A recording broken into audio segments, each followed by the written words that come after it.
Vous savez que Warner Bros a voulu tuer la carrière de Johnny Depp. En effet, Johnny Depp a fait une interview récente et il est revenu justement sur cette polémique et sur son départ des Animaux Fantastiques. Ce que je peux te dire, c'est que ses propos sont bien différents de ce qu'il a pu nous dire quand ça s'était produit, et ce qui est tout à fait normal pour éviter tout procès aussi.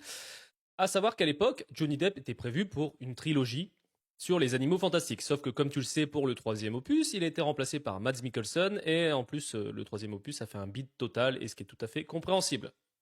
Et il est revenu là-dessus.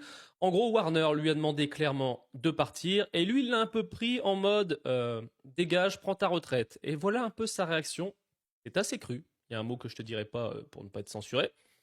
Il a déclaré allez vous faire. Voilà. Il y a trop de moi pour que vous puissiez me tuer. Je pense que déjà rien qu'avec ces propos-là, je ne pense pas qu'il est prêt à revenir de sitôt pour faire un film chez Warner. Hein. On en est très très loin. Comme tu le sais en plus, il revient à Hollywood, Johnny Depp, dans le film Day Drinker. Je t'avais déjà fait une vidéo dessus, tu peux la retrouver. Tape Day Drinker, Coffee Break, tu vas retrouver la vidéo directe sur ce projet. Il avait fait un film français également.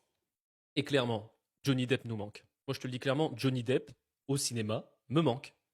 J'ai hâte de le revoir dans Daydrinker, j'espère qu'il va revenir dans d'autres projets. Oui, comme tous les fans, je veux le revoir en tant que Jack Sparrow. Oui, je l'avoue. J'aimerais bien, et beaucoup vont dire oui, c'est du fan service, j'aimerais bien le revoir avec Keira Knightley, mais aussi Orlando Bloom. Imagine ce trio réuni de nouveau dans Pirates des Caraïbes. Ça serait incroyable. Je ne veux pas un reboot, je veux Johnny Depp. Mets-moi dans les commentaires ce que t'en penses, mais heureusement que Johnny Depp a quand même les épaules pour, parce que quand tu regardes, il aurait pu vraiment prendre sa retraite s'il le voulait.